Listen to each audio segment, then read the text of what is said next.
The Shark Deck.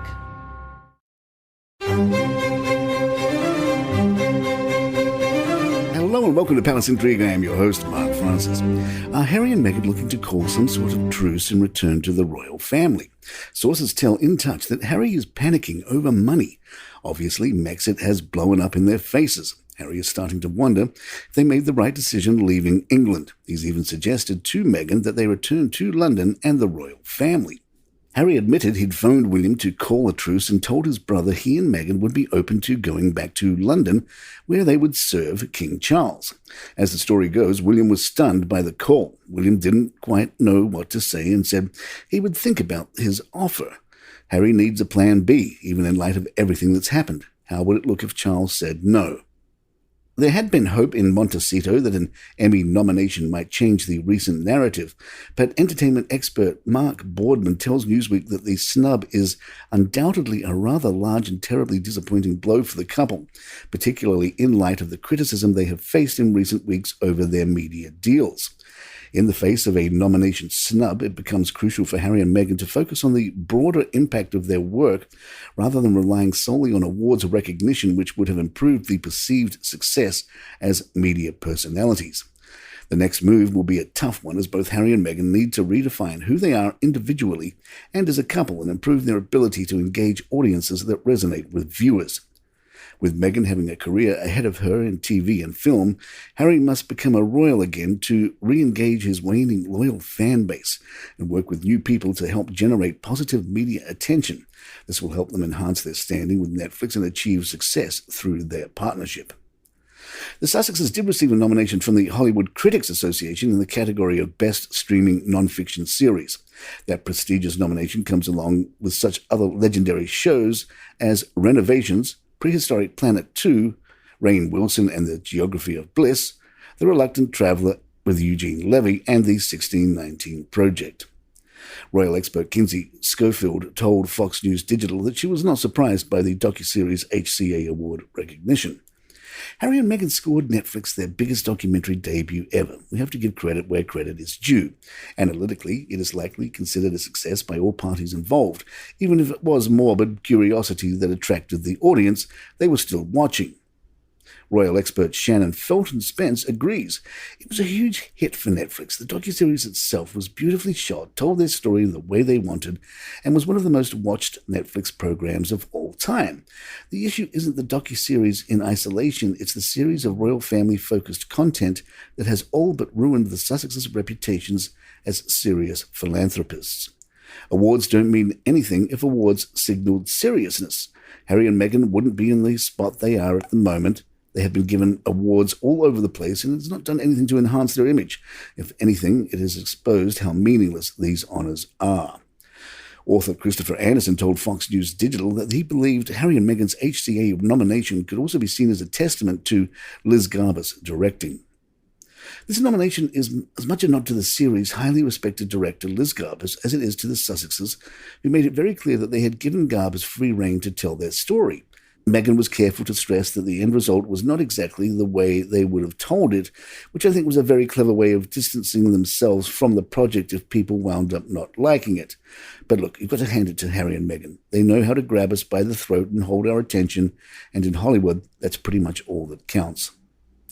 I'm sure Harry and Meghan are clinking champagne glasses over the nomination. They see it as artistic validation by the film community. But if the critics who hand out these awards are going to be honest with themselves, they'll see that the series was a whiny exercise in self-indulgence. The whole "aren't we poor victims" thing was awfully thin after a while, even in La La Land.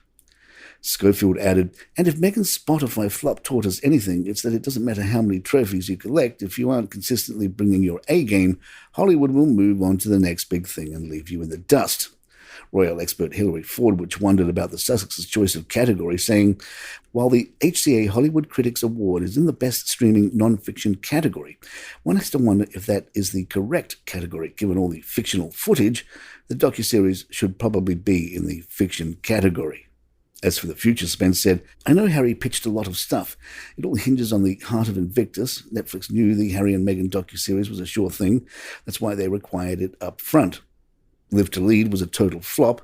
Pearl was cancelled. they will try to get back on track with Heart of Invictus, but if it doesn't live up to their expectations, Netflix will be taking a hard look at the contract ahead of its 2025 renewal deadline. Spence also thinks the HCA nomination will continue to make things weird. It is customary for the royal family to be giving out awards, not to be on the receiving end. Accepting this award would indicate that they are more interested in hoping to help their unpopular Hollywood presence, perhaps trying to climb back up on the A-list, versus building bridges with the royal family. Palace Intrigue will be right back. Hey, I'd like to tell you about one of our wonderful sponsors, and that's ExpressVPN. And stay with me so you can find out how to get 3 months free. Now, ExpressVPN is an app you use when you're online, and it creates a secure encrypted tunnel between your device and the internet so hackers can't steal your data. You know how when you go on incognito mode and the fine print says your activity may be visible to your school or employer? Well, what's the point of incognito if they can see you? You need to do what I do and use ExpressVPN.